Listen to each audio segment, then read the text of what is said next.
47 లక్షల కోట్లు మహిళల ఖాతాల్లోకి పదవులు కావాలనుకునే వారికి ఇలాంటి ఆలోచన ఎప్పుడైనా వచ్చిందా? అంబేద్కర్ విగ్రహావిష్కరణ కార్యక్రమంలో సీఎం జగన్ అంటూ ఏదైతే నిన్న అంబేద్కర్ విగ్రహావిష్కరణ సందర్భంగా జరిగినటువంటి కార్యక్రమాన్ని ఇక్కడ ప్రధానంగా హైలైట్ చేశారు. అయితే కడప గడ్డ మీద అడుగుతున్న దమ్ముంటే సమాధానం చెప్పు, వివేకానంద ఎవరు హత్య చేశారు? కమలాపురం రాకాదలరా సభలో CM Jagan నిలదీసిన Chandrababu.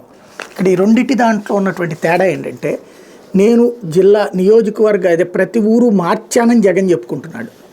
Chandrababu Naidu police officer లాగా వివేకానంద రెడ్డి మర్డర్ ఎవరు చేశారు కాబట్టి నువ్వు నాకు ఓటెయ్యి.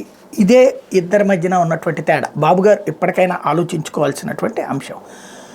జగన్ వివేకానంద రెడ్డి మర్డరు జగన్ చేయించాడని చెప్తేనో, లేకపోతే కనుక షర్మిలాను జగన్కి వ్యతిరేకంగా ఉన్నారని చెప్తేనో తెలుగుదేశానికి ఓటేయాలా? అది పోలీసులు చూసుకుంటారు, అక్కడ వాళ్ళు చూసుకుంటారు. ఇంకోటి ఆ కేసుల్లో మన పాత్ర ఏంటి, ఈ గొడవల్లో మన పాత్ర ఏంటి అన్నది జనంలో చర్చ ఎట్లాగో నడుస్తుంది.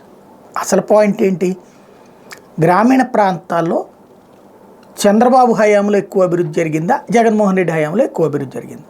ఇది అడిగే ధైర్యం చేయట్లేదు. జగన్ ఏమంటున్నాడు, ప్రతి గ్రామంలో నా వల్ల మార్పు జరిగింది, ప్రతి ఇంటికి నా వల్ల ప్రయోజనం జరిగింది, నాకు ఓటేయండి అంటున్నాడు. చంద్రబాబు నాయుడు ఏమంటున్నారు, వివేకానంద రెడ్డి మర్డర్ కేసులో జగనే జయించాడు కాబట్టి నాకు ఓటేయండి, షర్మిల విషయంలో జగన్ సక్రమంగా వ్యవహరించట్లేదు కాబట్టి నాకు ఓటేయండి అంటున్నారు. ఏది రాజకీయం, ఏది ప్రజలకు అవసరమైంది, ఏది వాస్తవమైంది అన్నటువంటి చంద్రబాబు గారు ఇప్పటికైనా ఆలోచించుకుంటే బెటర్. లేదంటే ఇక ఆయన ఇష్టం. అయితే అయోధ్య రాముడి